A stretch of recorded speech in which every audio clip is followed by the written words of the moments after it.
This, bhikkhus, is the noble truth of the way leading to the cessation of suffering. It is this noble eightfold path. That is right view, right intention, right speech, right action, right livelihood, right effort, right mindfulness, and right stillness. So let's have a look at this path in a little bit more detail. And to do that, if you come to page 19, page 19 of your booklet, and there we have a sutta called Ignorance. And this is a sutta from the Magga Samyutta. These are the connected discourses of the Buddha, and these are connected discourses on the path. Yeah, Magga, the path to Arya Atangiko Magga, being the Noble Eightfold Path. Magga is the path for road, the word for road and the word for path in Pali. And there is almost, I think, 200 discourses there just on the Noble Eightfold Path. And there are some of them, this actually I find it quite interesting, but for a beginner, not so interesting perhaps, because it's very repetitive. It sounds like you're hearing the same thing again and again and again, but there are slight variations, and this is what makes it interesting. Anyway, this sutta is the first sutta about the Noble Eightfold Path, page 19, Ignorance. And because it is the first one, you can take it to be a fairly important one. And this kind of explains how the Noble Eightfold Path works. And this is what it has to say. Thus have I heard. On one occasion, the Blessed One was dwelling at Savatthi in Jeta's Grove, Anathapindika's park. There the Blessed One addressed the bhikkhus thus, Bhikkhus, Venerable Sir, those bhikkhus replied, and the Blessed One said this: Monks, ignorance or delusion is the forerunner in the entry upon unwholesome qualities or bad qualities, with shamelessness and fearlessness of wrongdoing following along. For an unwise person immersed in delusion, wrong view springs up. For one of wrong view, wrong intention springs up. For one of wrong intention, wrong speech springs up. For one of wrong speech, wrong action springs up. For one of wrong action, wrong livelihood springs up. For one of wrong livelihood, wrong effort springs up. For one of wrong effort, wrong mindfulness springs up. And for one of wrong mindfulness, wrong samadhi, wrong stillness springs up. So this is how the Noble Eightfold Path is explained here. And of course the whole point of this is that it is a causal sequence. Like everything in Buddhism almost is it's all causal sequence everywhere here. Everything is, all factors are related to each other one way or another. And here the whole path is actually a sequence in its own right. And when you have a sequence like that, when everything follows each other in this way, it means that the starting point, the first one, obviously is very important and very significant. Yeah, because the whole sequence starts with the first one.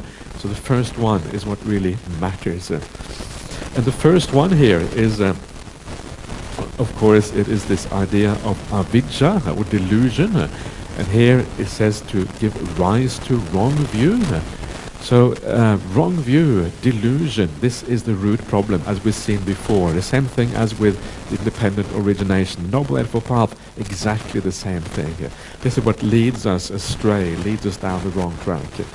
And of course what that means is that when we read this next passage in a second, in the other way, if you want to practice in the right way, it always starts with right view. It starts with vidya, with non-delusion, with insight into things. And because it starts with that, because the whole thing depends on that, depends on right view, the idea of having right view, the idea of not being deluded, or having clarity about reality is so important. Yeah? If you start off with wrong view, the whole thing collapses. If you start off with delusion, it doesn't work out at all. But if you start off with an idea of right view, that is at the foundation stone, everything comes from that. And this shows us that the importance of right view on the path. And remember, when we talk about right view, we don't just mean I believe in rebirth, I believe in karma, I believe in enlightenment. Okay, right view is out of the way. Yeah, it doesn't work like that. That's not enough. It's not just about believing in these things.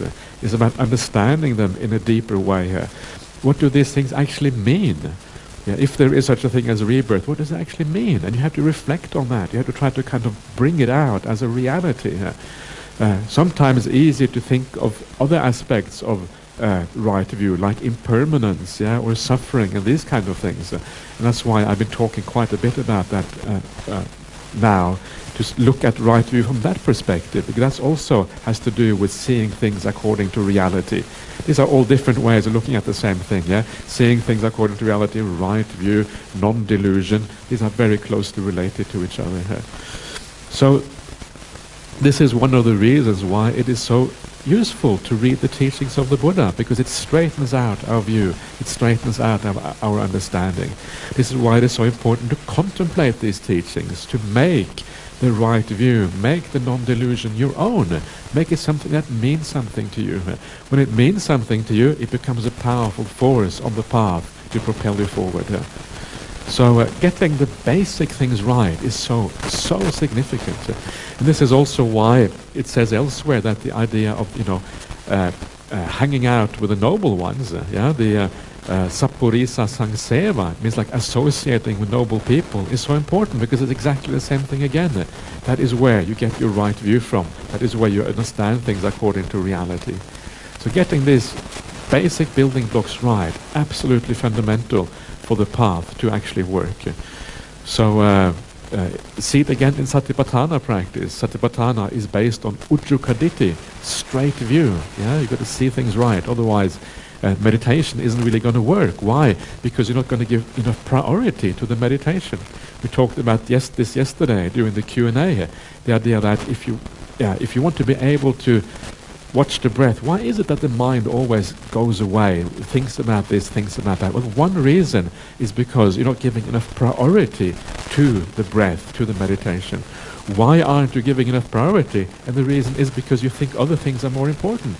If you really thought that watching the breath was the most important in the whole world, everything else was kind of irrelevant, then it would be quite easy. But it's because we think of the breath, it's nice to do a bit of meditation because it helps you in daily life, but daily life, that's what really matters, Breath is secondary, breath is like an assistant. If you think like that, you're never going to be able to watch the breath very well, because all these other things take priority, breath is secondary. But if you think that watching the breath, actually this is the most important thing in life, because this is where you touch the meaning of life. This is where you can become more peaceful and more still than you have ever been before. This is the real path to purifying yourself, to reach all these positive things that we're talking about. If that is your attitude, if watching the breath, living the spiritual life, living well, if that is number one, then it enables the meditation a lot, and you don't waste so much time thinking about all these other things. I'm not suggesting that this is easy to do, because it is a shift in attitude. It is a shift in the way that we view the world and view our place in the world and all these things. And it's never easy. But the idea is that if you keep on reflecting on these things, keep on coming back to them, it will be a gradual process whereby these things happen. So the importance of right view, of non-delusion, right there, the very beginning of the Noble Eightfold Path. So delusion is the forerunner in the entry upon unwholesome qualities. A bit of a cumbersome way of putting it, but you get the idea that once you have delusion, well, then you start doing stupid things. That's what it means. So because of delusion, we don't understand the importance of sila and all of that. With shamelessness and fearlessness of wrongdoing following along. In Buddhism, it's good to have a bit of shame. Shame is not a bad thing. Shame is something which allows us to kind of helps us in doing what is right in the world. Often, if we think of kind of feeling shame, doesn't feel nice. If you feel ashamed of something, it doesn't feel good. But actually, it is a positive thing if you do it, if you feel shame at the right time, for the right reasons. Yeah, there are certain types of shame which are completely silly, which don't make any sense, but there are other types which are very useful. And shame is of two types. There's two types of shame. One is the shame which is like socially sanctioned shame. You feel shameful because other people know that you've done something bad, for example, yeah, and you don't want other people to know about that. That is one kind of shame. Another kind of shame is just the personal shame, when you know you have kind of a high standard for yourself, and you feel bad yourself. You feel bad about yourself because you haven't lived up to your own standard. And the most useful shame is actually the personal one, where you feel, oh no, I didn't live up to my own standard, I didn't do the right thing, I shouldn't do that. Let me see if I can find a strategy to avoid that in the future. They're both sometimes useful, but the most important one is the inner one, your inner conscience, yeah, which tells you when you're doing something wrong or doing something right. And then there is the fearfulness of wrongdoing. This is ottappa. Ottappa in Pali, the other one is hiri. Hiri, ottappa, these two words. And ottappa is just the understanding that whatever you do, it has consequences. Intentional actions have consequences. And the more you can kind of see that in your own life, see how it affects your mind, etc., again, it becomes a powerful force on the path. So sometimes the kind of things that people want to avoid in the world, actually, they are positive on the Buddhist path, at least to some extent, at least as long as they are used sensibly, then they can be useful on the path. So then, from that, all of these other things happen, yeah? Everything happens, and it goes through one stage after the other, ending up with wrong stillness. And you may wonder, what on earth is wrong stillness? You have, let's just go through the sequence. So you have unwise, you are unwise, you have wrong view, because you have wrong view. Your aim in life, your purpose in life, your intention in life, doesn't work out. You have wrong purpose, wrong intention. You're more interested in BMWs than you are in the spiritual path. That is priority number one, is to get that BMW. And how you get it is not so important. If you have to cut a few shortcuts, that's okay. It doesn't matter as long as you get that BMW. That's what matters in life. It's about kind of the idea of wrong intention, wrong aim, wrong purpose. Instead of having the purpose of kindness being at the top, getting your priorities right, you got the priorities in the wrong order. So when you have those priorities wrong, because your aim is to kind of make lots of money, then the means by which to make that money is not so important anymore. There's this, common saying in the world that the goal justifies the means. If you have a right goal, then the means are justified. But in Buddhism, it doesn't work like that. The goal that never justifies the means. In Buddhism, the means actually are very much part of the goal. If you are going to achieve the goal that we're talking about on the Buddhist path, the means are an integral part of that. You have to have the right means, otherwise you can't get the goal right. But in kind of worldly things, if you have the kind of goal which is acceptable by worldly standards, if you cut a few shortcuts, that's fine, because the goal justifies the means. And that is exactly not the Buddhist way of thinking here. So once you have the wrong intention, the wrong aim, then all of these bad things follow as a consequence. You live immorally. When you live immorally, you have wrong effort, which means you don't really try to think in the right way. You think in bad ways. When you think in bad ways, you have wrong mindfulness. What is wrong mindfulness? Well, if you have any mindfulness at all, and of course if you live a bad life, after a while your mindfulness itself will be completely undermined. You won't be able to be mindful. But let's say you still have a little bit of mindfulness there. If you have mindfulness, then wrong mindfulness is mindfulness which is not imbued with all of these other qualities. Mindfulness which is used for the wrong purpose. Mindfulness which is not used to help you in meditation, but used for whatever else, to get help you get ahead in life and all of these kind of things. And then that ultimately leads to wrong samadhi and wrong stillness. What is wrong stillness and wrong samadhi? If, despite all of this, you're still able to get samadhi, it is the samadhi which is conjoined with wrong view. That is what wrong samadhi is.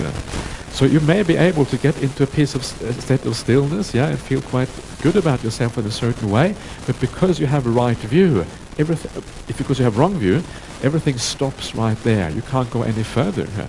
And this is why, again, this idea of right view at the beginning is so fundamental, because even if you do get samadhi, you think that, oh, I have found God, yeah, this is just like God, this must surely be God. So happy, so peaceful, the sense of self is pretty much gone, yeah, everything is unified, there's no kind of distortion anywhere anymore. Wow, this is it, God, I got it.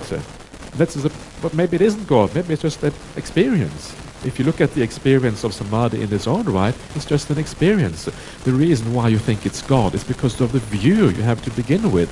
But there is nothing in that experience that tells you this must be God. Yeah, but as something you're adding to the experience. And that will then block you from taking that further and also gain the insights on the path. And that's why it is called wrong stillness at this particular point. Then we have the right way, the right development of the Eightfold Path, and this is how it goes. Because true knowledge or true insight, this is vijja, the opposite of avijja that we'll be talking about all along, is the forerunner in the entry upon wholesome qualities, with a sense of shame and fear of wrongdoing following along. For a wise person who has arrived at true knowledge, right view springs up. For one of right view, right intention springs up. For one of right intention, right speech springs up. For one of right speech, right action springs up. For one of right action, right livelihood springs up. For one of right livelihood, right effort springs up. For one of right effort, right mindfulness springs up. For one of right mindfulness, right stillness springs up. So once you have true knowledge, yeah, then this becomes very easy. For most of us, we don't really have that true knowledge or true insight, the vijja, but we are somewhere in between. We don't really have, we're not completely immersed in ignorance either. We don't have absolute avidya. We're not completely in the dark. We have a little bit of light is being slowly turned on. So we're somewhere between these two extremes. And we're trying to increase the vidya more and more and more. The stronger the vidya is, the stronger the true knowledge, the true insight is, the more powerful this path will be here. And it will work by itself. Once you have the full vidya, the path will just happen by itself. You have no choice anymore. You have to practice the Noble Eightfold Path. Yeah, that's pretty cool, isn't it? Just happening, you just sit back and the path happens inside of you. This is what Ajahn Brahmali says. Ajahn Brahmali says, okay, when you meditate, all you do is sit back, yeah, you relax, you close your eyes, and you just wait. And when you wait, bliss happens, joy happens, the nimitta happens, jhana happens, everything happens. All you have to do is wait for it to happen. That's what I mean. The Noble Eightfold Path is inside of you already. You don't have to worry. Things just come. For most people, it's not quite as easy as that. So we have to approximate, and we have to kind of gradually move in that direction. Yeah. But this is the ideal way of practicing the path, and it's so easy. Yeah, this is what's so beautiful about it. There's no kind of stress or no kind of torture or anything like that. You just kind of, whoa, it's all just happening to me here.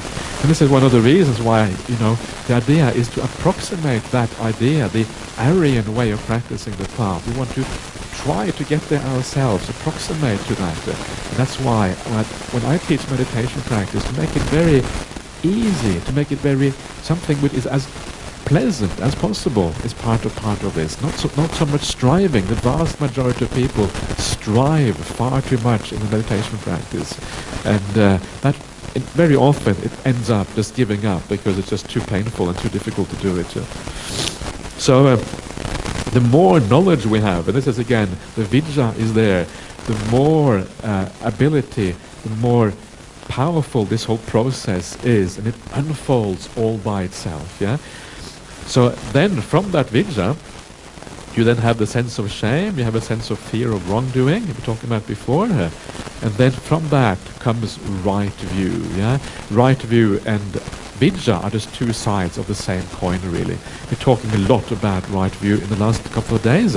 So, and then once you have that right view, once you understand what is of value in the world, what matters in the world, then your aim changes, your purpose in life changes, and you start to look at life in a different way. And this is why this right view is so important. You're looking now, you're looking for more the, as I've been saying before, the process, the qualities in the moment, how you get to your goals, rather than the actual goals so much. So your aim, what you're looking for to do, changes. And when your aim changes, that your aim becomes to be kind. Yeah, Samma vacha, right speech, right action. It's all to do with kindness. It's all to do with avoiding doing bad things and to be kind to others. I'm not going to go into detail what these things mean, because these are actually very beautifully explained in the suttas. I talked about this last year when I was here. But it's enough to know, really. It can all be summarized with the idea of kindness. If you're able to be kind, then you are on the right track. Same thing with right livelihood. Yeah, right livelihood is a livelihood which is a kind livelihood, which supports the world around you, which supports other people. You know, some of the most wonderful kind of jobs you can have in the world are jobs like being a doctor or being a nurse or being a teacher or something like that, because these are jobs whereby you are directly helping other people. Yeah, and there's so much potential there for doing things in the right way, for being kind and being supportive. These are wonderful jobs.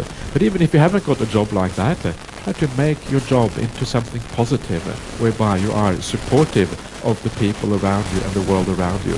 And you're kind of making something out of the idea of right livelihood. And you're kind of making your whole life almost an aspect of the Noble Eightfold Path. You're becoming a truly kind of spiritual person when you live in this way. What a wonderful thing that is. You're supporting the world in a very deep sense when that happens.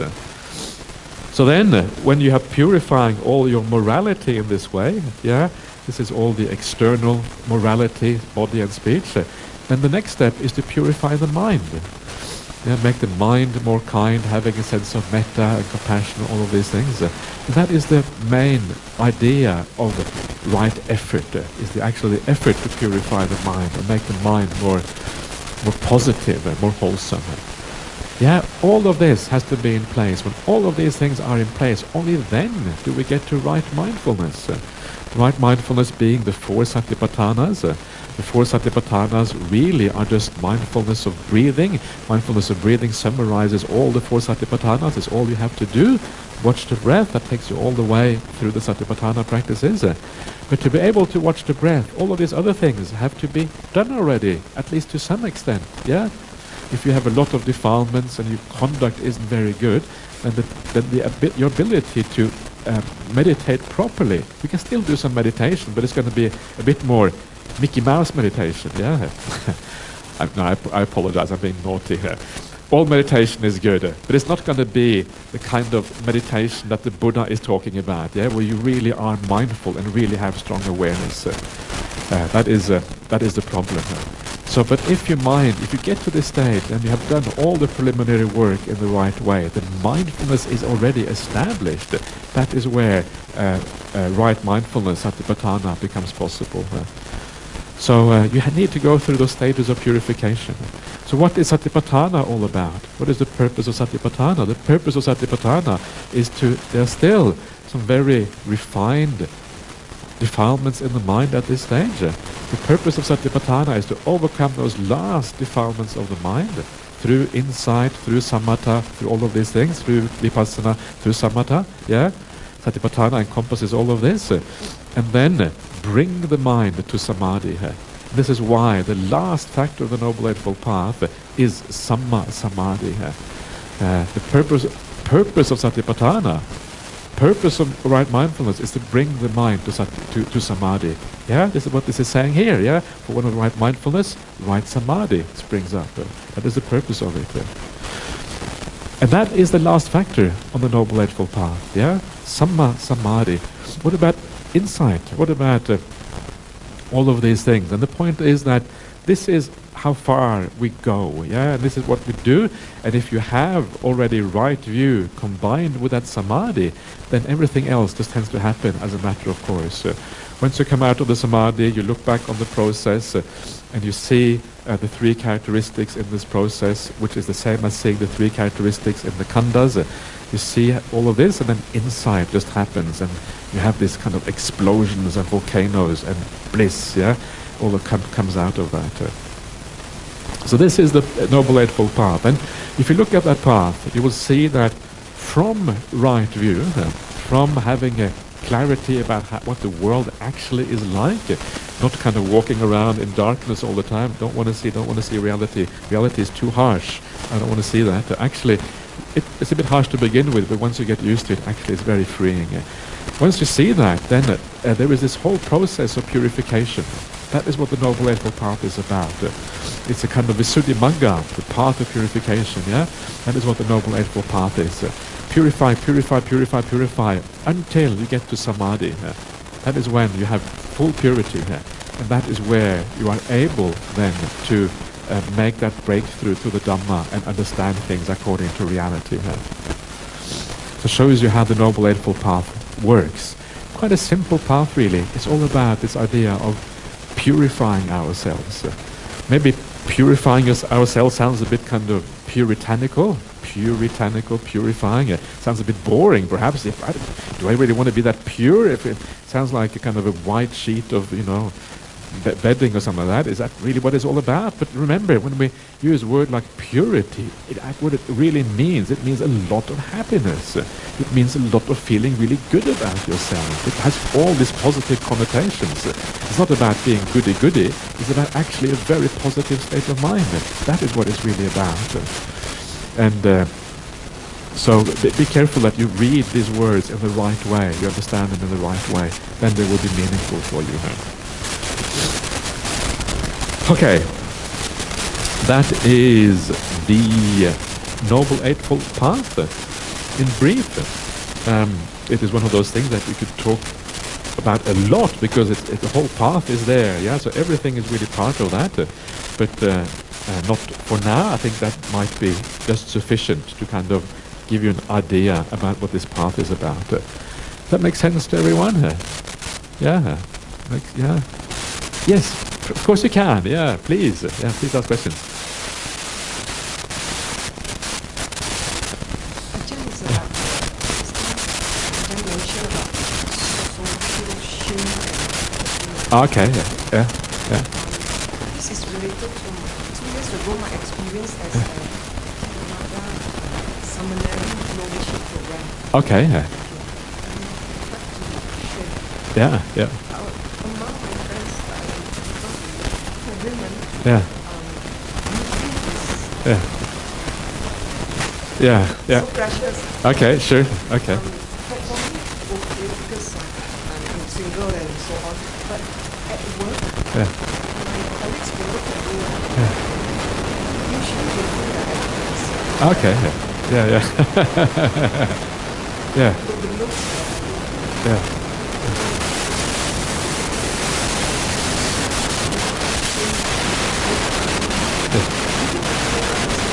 Yeah. Yeah. everyone is going through that. Yeah. But the training is kind of austere also. But I like the Vinaya. We learn a bit about the Vinaya and Yeah. so on. Yeah. Just want to know, like, being out there in the social world, Yeah, really, yeah. how we deal with the Okay, views okay. of people as of me. Okay, sure. This is Dhammapala's program, is it? Dhammapala's program? Yeah. Okay. Yeah. I know him a little bit. I met him in Hong Kong actually. He goes to Hong Kong as well. Well, tell him that you are training for getting cancer. Yeah. So you're getting cancer. You might get cancer. So now this is just training, checking out what you're going to look like if you get cancer. You have to go chemotherapy. Just looking it out. You can always make a joke out of things. Yeah. And then people. I don't know what people will say. Some people might think it's funny. Other people might. But the other thing is that you can. A lot of people these days in the West, shaving the head is becoming kind of popular. Even for some women, they actually shave their head. So maybe you can find some kind of idol on the internet somewhere, someone who shaves their head, and you can kind of bring the picture around and say, do I look like this star? Yeah, I'm trying to kind of imitate this star here. But in the end, a lot of the time, you have to. One of the things you can do is also you can hide it a little bit. You can have some kind of headdress or something like that, so it's not so obvious that you have shaven your hair. Maybe some kind of, I don't know what you can wear, something which kind of looks a bit fancy. And I've seen that in scarf or something like that. Exactly, I've seen that people in Perth have done that. After they have shaven their head, and they've kind of worn a scarf and these kind of things. In Australia, it's not an issue. If you're a woman to shave your head, nobody's going to blink an eye. It's perfectly okay. Yeah, it's not going to be a problem. So there are little things like that you can do to reduce the problem, reduce the kind of the sense of people actually judging you on this. But in a sense, it's a kind of a nice test for you. Yeah. You do this, and then you see people's reactions, and you can kind of learn to ignore people's reactions a little bit. This is one of those things that sometimes we need to do that in life. We need to try to learn to ignore what other people think about us, because if you're going to have real integrity in your life, if you're going to live well, sometimes you cannot allow the pressure of people around you to dictate what you're going to do. Otherwise, you're always going to be you're always going to be kind of allowed yourself to be bullied around and pushed around by others. And that's never a very, very nice thing to do. One of the things that I have seen in those people that are, truly have practiced the path a long way, they are incredibly independent. They say about the noble ones, the Aryas, they are independent in the Buddha Sasana. So they do their own thing. They don't really care about what other people think anymore. And if the whole world goes one way, they might go a different way. Yeah. I guess everyone goes this way, they go that way, because they don't really care what other people think. That's their business, and they kind of do things their own way. So just learning not to take other people's opinions too seriously, and just to kind of do things that you think you are right. And if those other people if they are Buddhist, I don't know what kind of people you're talking about. If they are Buddhist, well, you can explain to them, I've been doing this really nice program, and I've been doing these things, and part of that was shaving my head. The program was so nice, it was worth shaving my head for the program, it was so good, it was so useful. To find a positive spin on these things, find a good way of looking at it. And when you find a positive spin, and you don't make it too blatant, don't go around kind of showing off your bald head to everyone, Be a bit kind of, hold back a little bit, kind of cover it up with a scarf or something to make it a bit less in your face. People don't like to be challenged too much. If you're too much in your face, people often react to that kind of thing.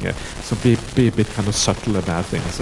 It's like going around saying, I keep the 5 precepts, and people will think that you are taking a moral superior position, and people never like that. So they're always going to be upset by that kind of stuff. So be kind of low-key about your Buddhist practice. I think that's always a good idea as well. But there is no easy answer to those things. And next time when you go to Dhammapala and you go to this thing, say, well, can I keep just maybe a little bit? According to the Vinaya, because having a short haircut is quite cool. As long as you're not completely bald, it can be quite cool to have like a crew cut or something like that. Then maybe you can dye it in some fancy colors, and be very interesting. And then go to Dhammapala, say, in the Vinaya it says that the length of the hair can be 2 inches, as long as it isn't longer than 2 inches. So you can have 2-inch kind of spiky hair. That would be really, really nice. You find kind of some middle way like that, and then you see what happens. There's no easy answer to these things, but you just you play around a bit and find an alternative way here. Yes, sir. Yep, please. Okay.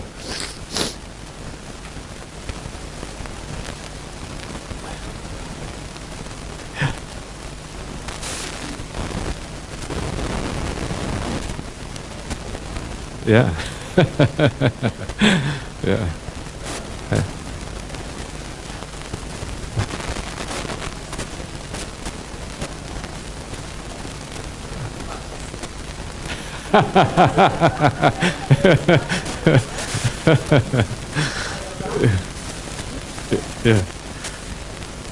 Yeah.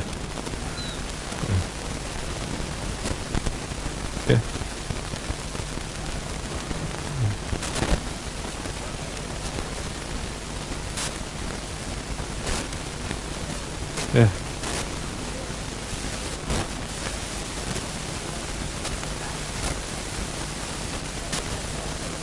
Yeah. Yeah. Okay. Yeah. Yeah. Great. That's wonderful. So yeah, that's excellent. So there's obviously different experiences with these things. So that's great. I like the one about the giving up the seat on the. So that's unexpected benefit. Yeah. So that's kind of the good karma coming back to you. Doing something positive. Well, that's wonderful. So maybe ask her who her friends are. Yeah. Maybe you can kind of share some friends as well. Well, that's great. Okay. So. That is that sutta, and I want to continue just a little bit more about the idea of right view before we move on to, because all of this is about the first factor of dependent origination. Yeah, I'm just talking about the very first factor, avijja. This is what this is all about. So now soon we're going to have to move on a little bit, otherwise we're going to get absolutely stuck here. But this is the next little sutta on right view, and this is a standard exposition of right view found in the suttas. And when we talk about the Four Noble Truths, we're often talking about a higher kind of understanding, but this is kind of the more ordinary kind of understanding, and it's very similar to the Four Noble Truths, but it's more hands-on. It's more easy to relate to this idea of right view here. And this is from Majjhima Nikaya 41, the Saleyyaka Sutta. And this talks about the 10 courses of wholesome action. Have you heard about the 10 courses of wholesome action? You haven't heard about it? Yes? Okay, Wayne, you are kind of, you heard about everything here. So you are so the 10 courses of wholesome action is the Buddha's best, most detailed description really of morality on the Buddhist path. It's very useful to have a look at. And the part of morality is interesting. Part of morality in Buddhism, part of sila, because sila really means habit. It means much more than morality. One aspect of sila is actually right view. How we look at the world is actually part of sila. So our outlook, or how we relate to things. So what is that right outlook? Actually, this is the wrong outlook. I've given you the wrong one. Oh, that's bad. I should have given you the right one. Okay, never mind. So the exact opposite is the right one. So he has, or she has, right view, undistorted vision. Yeah? Thus, there is what is given. There is what is offered. There is what is sacrificed. There is the fruit and result of good and bad actions. There is this world and the other world. There is mother and father. There are beings who are reborn spontaneously. There are good and virtuous recluses and Brahmins in the world who have themselves realized by direct knowledge and declare this world and the other world. So you have right view, you have undistorted vision. Yeah, so this idea that right view has to do with seeing things according to reality. It is as the world actually is. It has got nothing. Right view is not some kind of theory. It is actually directly related to what the world is like. Yeah, and so this is what we mean by right view. Somebody suggested harmonious view the other day, and that is kind of nice, but it also actually means the view that is in harmony with what the world is like. The world is in a certain way. Our outlook is exactly like that. So it is in harmony with reality, is a way of thinking about it. So here, of these types of right view, the most basic one perhaps is the last one, that there are good and virtuous recluses and Brahmins in the world who have themselves realized by direct knowledge and declare this world and the other world. So the idea here is that you have to have some degree of faith that there are people in the world who have seen something more profound than what we have seen, especially that they have seen this world and the other world. Yeah, this is why people are skeptical about the idea of rebirth, because they have no faith that there are people like the Buddha or even contemporary people who have actually seen this for themselves. When you don't have that faith and confidence, then of course this thing doesn't even get started.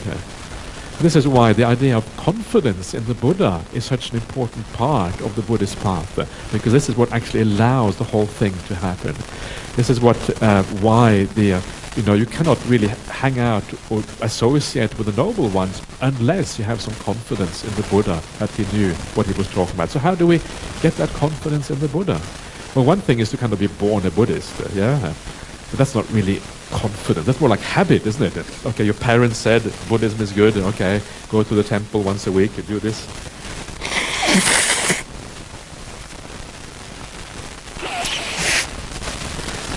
So it's okay to be born as a Buddhist, of course. There's nothing wrong with that. But the idea is to develop a Buddhism which is more heartfelt than just a habit. So you develop this confidence in the Buddha. And how do we do that? Well, it's precisely by what we're doing, things like we're doing now. We're studying the word of the Buddha. We're seeing how it relates to our own life. Did the Buddha really have any insight into reality? And hopefully by now you are a bit awestruck by, actually, this Buddha is pretty amazing, the stuff that he was saying. Yeah, it kind of makes sense. Okay, sometimes it's hard to take on board because it goes against our conditioning and habits, but actually it really seems to make sense. He was really onto something.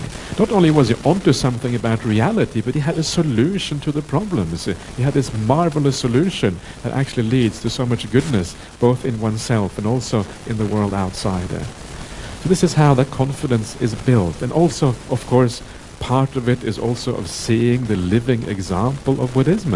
If all we have is ancient suttas, it's a bit dry. But if we have people in the world that we feel, wow, they really exemplify these teachings, they're practicing the right way, they have some of the right qualities, yeah?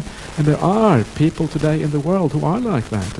You travel around, you meet these monks or nuns or sometimes even lay people who are just, whoa, amazing the qualities they have. And you get this feeling that the Dhamma is actually alive. It actually works. It is not just a dry piece of paper sitting on the shelf somewhere, but actually it is reality itself.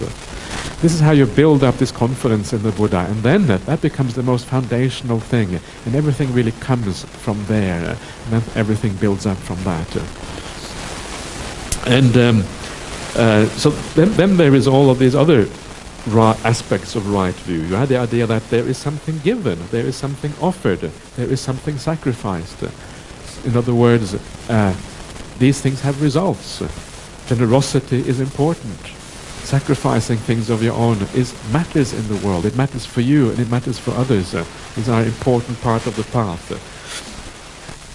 The idea of generosity is often at the very base of the Buddhist path. One of the most basic things that we can do is to actually be generous. In some ways, perhaps the most easy part of Buddhism is the idea of generosity. For some people, 5 precepts is easier, but generosity is such an important part. Don't think that because you practice in the 5 precepts, you don't have to be generous, because the most basic aspects always come together with the higher aspects. So the higher you go on the path, you always bring the basic aspects with you. So if you become a stream mentor, you are 100% generous almost. Yeah, you're always giving of yourself, always trying to help and support others. The arahant, 100% giving. Yeah. So the higher you are on the path, the more you bring all of these qualities with you. But don't forget this. I will talk a little bit about generosity before. I'm not going to repeat myself too much, but it is a very important part of the Buddhist path, and it's something that everyone can develop more. I can develop more generosity. When I think about my life, I can develop more generosity, and so I shall try. And please, you too, try to do that in your own life, both for monastics and for lay people. There is fruit and results of good and bad actions. There is karma. And as I said before, just try to experience that for yourself. Don't just take it on board as a matter of faith and confidence. Try to feel how the intentional actions have a direct effect on your mind in the here and now. That is the best way of understanding karma. There is mother and father. Yeah. So I remember when I was reading this for years, and I kind of skimmed over it. There's mother and father. Sure, there's mother and father. Yeah, we can all agree on that. But obviously, that's not what it means. Yeah, because it's too obvious. It must mean something more than that. It can't just mean there's mother and father. And of course, what it means is that our parents are a very powerful field of merit. That's what it really means. So if we are able to deal with our parents in a good way, If we're able to kind of support them and act with kindness towards our parents, we can create a lot of merit for us. Even if they are dead, you can still kind of, think of them, and you can wish them well wherever they are, and these kind of things. You still can do something positive for them. So don't forget that if your parents are alive, it's a great field of merit. Don't make it into something burdensome for yourself. Don't make it into something which is heavy and difficult to do. This doesn't mean that you have to visit your parents every day or anything like that. That's not what it means. What it means is that when you are with your parents, when you feel you have the excess energy, you are kind to them, you are supportive, you do the right kind of thing. You're coming from the right place. You don't do it as an act of just purely out of duty, filial piety. You got to be good to your parents, no choice. This is the way we have done it in the East Asian society for the last 5,000 years. You cannot break that tradition. Just do your duty to your parents. If you think too much like that, it becomes very joyless. It becomes very dry. It's a duty. Okay, I got to do this, whatever. Instead, come from the Buddhist point of view. Your parents have been supporting you for 20 years. They have been trying their best to help you out. I think about my parents. Well, they actually tried really hard, and I have to honor my parents for all their good work. They were very good parents. I couldn't have wished for any better parents than I had. I think it's very hard to think of anything better. And you look at your parents in the same way. Actually, they did really well. They supported you through all of this. They did their very best. But they're also human. And because they are human, they have their human frailties. They have their own conditioning that they are struggling with. So you forgive them for their weaknesses. All parents are going to have some weaknesses. You forgive them for the weaknesses, and you kind of praise all the hard work they did for you to bring you forth in the world. And when you do that, you start to feel a sense of gratitude to your parents. And then it becomes easy to be kind. And then you go to visit them, and you're kind, and you do the right thing, and you kind of say, "Oh, Mom, I love you so much. What a wonderful thing to see you again. You did all these great things, when you brought me up. What a wonderful thing that is." And say it again and again and again, because initially they won't listen to you. They will think you've gone crazy or something. But after a while, they will start listening. And things will actually turn around, and they will come around. And when you do it in this way, it's not easy, because the old conditioning with our family is so strong. So don't try too hard, because then you will just it will be impossible. When you feel it kind of doesn't work anymore, then withdraw a little bit and kind of rebuild the energy, and then try again. But the results of this kind of practice are very powerful. You are making incredibly good karma. This is kind of the purpose of this. And the effect it has on your parents in the long run, very, very powerful. And I have seen that in my own life. Because I realized very early on that I can't go back and teach my parents and tell them, okay, now I'm a Buddhist, you two must be Buddhist from now on, Because Buddhism is the best, everything else is rubbish, Buddhism is the way forward, so you must be Buddhists. That doesn't work with your parents. You can't convert your parents.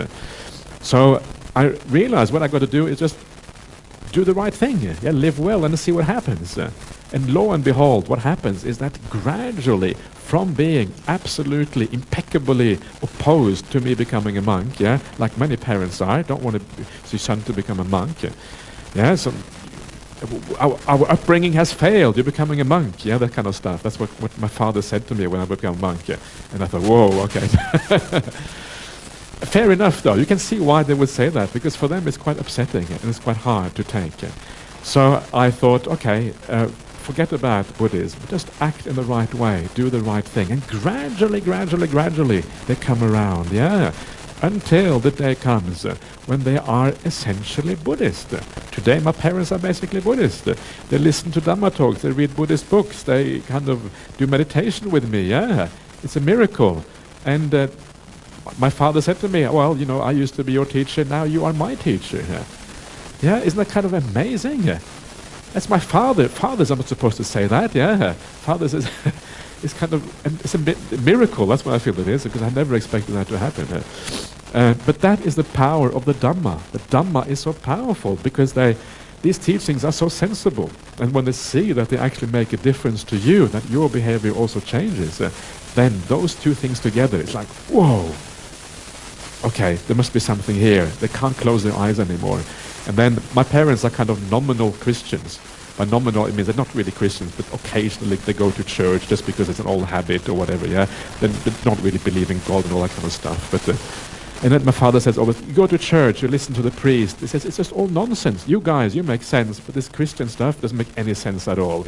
Okay, and then I know I've won the argument. Yeah, that's kind of there's no more problems anymore there. Yeah. So this is what happens, and it's a very beneficial outcome if you're able to do these things in the right way. I don't really want to take too much credit for this because, first of all, it's the Dhamma. First of all, I have quite sensible parents. Yeah, not everybody has as sensible parents as probably I have. That makes it easy when you have sensible parents. So it is also their credit that they have that open-mindedness and ability to be so flexible. That is all very much to their credit as well. Anyway. That is about parents. Very powerful karma we can make there. So it's an important part to take along on the Buddhist path and use that as well for our growth in this practice. There are beings who are spontaneously reborn. Oh, I forgot. I forgot this world and the other world. Yeah, jeepers. That was Mara, I think, getting my mind, because that's a really important one. So. Right view is that there is rebirth, yeah? There is this world, there is the other world. Hurang, Idava is this world, Hurang is the other world. And actually here is Idaloka, what is it? I can't remember the Pali here. Anyway, the other, yeah. But the point here is that the idea of rebirth, of the continuity of there being another world after you pass away, fundamental to the Buddhist idea of right view. Yeah, and this is what as I was saying the other day, the idea of investing our time, investing our energies, investing who we are as people in the right way, that we look at the long-term view rather than the short-term view. And of course that really means you have to have some idea of rebirth, otherwise you don't understand what the long-term is. You're kind of completely lost for what the long-term is. So this is a very, very fundamental part of the Buddhist idea of right view. And it's very similar to the idea of dukkha, because dukkha really is only a problem when there is rebirth, as I was discussing before. So the idea of dukkha and the idea of rebirth are almost synonymous in the Buddhist teachings. If you remember a couple of days ago, I quoted this saying from the suttas, Venerable Sariputta saying, answering the question, what is dukkha, what is sukha? What is dukkha is rebirth. That's what it said specifically here. What is sukha is not to be reborn. So rebirth is almost synonymous with the idea of dukkha. So for that reason, obviously very important. You can't really understand the Buddhist teachings without understanding the idea of rebirth. And that is where some people in the present day, they stop because they can't accept the idea of rebirth. They think it is some kind of ancient superstition. But I would say that not so at all. Just because something is ancient doesn't mean it's superstitious. Sometimes ancient people had a lot of wisdom. They may not have had iPhones, yeah. So what? iPhone doesn't make you very wise. You don't need iPhones to be wise. You can have had a simple society, yet had a lot of wisdom at the same time. It's important, I think, in our world that we don't get too carried away and too arrogant about who we are. We think we are so much better because we have a bit of technology. Actually, there's much more to life than technology. And wisdom is often something, sometimes I think it's opposed to technology. Yeah? Simple society, easier sometimes to be wise than in a modern society. Yeah? And then we have this very last idea here, the idea of no beings who are reborn spontaneously. Yeah? And that is, there are beings who are reborn spontaneously for right view. And that is probably the one that is perhaps doesn't really belong there, possibly. I know that in the Chinese version of these suttas, that phrase is sometimes left out. So it could be that is a later insertion. I'm not sure, because it's a bit strange. I'm not sure exactly what it is doing there. But I think what it is doing there is just to point out that for rebirth to be possible, in all of these various realms, you cannot be reborn with a physical body sometimes. You have to be reborn spontaneously and have like a mind-made body and these kind of things. So what it does, it kind of expands the idea of samsara to include many more types of rebirth, from hell realms all the way to the most refined kind of immaterial realms. that is only possible if you have the idea of spontaneous rebirth. I think that is why it is there, to get a full picture of what samsara is all about. Okay, so that is the kind of standard way of right view. And it is in many ways very similar to what we have seen before. A lot of these things have to do with the path, the idea of understanding that there is something offered, etc., has to do with the path of practice. So that is the fourth noble truth, that no this world, no other world, has to do with the first noble truth. The results and fruits of good and bad actions have a little bit to do with the second noble truth, the fact that tanha gives rise to craving in the future. So it is very closely related to the four noble truths. Once you understand how to read, how to look at these things and see them properly here. Okay, so there you are. Next sutta I will have a look at is called the Rohitassa Sutta. And that is a nice little sutta about, I think Ajahn Brahmali calls Rohitassa the first astronaut. That's what he calls him. Because he was kind of going to the end of the world, traveling to the end of the world, just like we are trying to travel to Mars and that kind of stuff. So Ajahn Brahmali calls him the first astronaut. So afterwards we're going to have a quick look at the first astronaut. And kind of building you up now to make you excited about the next sutta. First astronaut, wow, this is interesting. And that will be kind of the concluding sutta on the Four Noble Truths.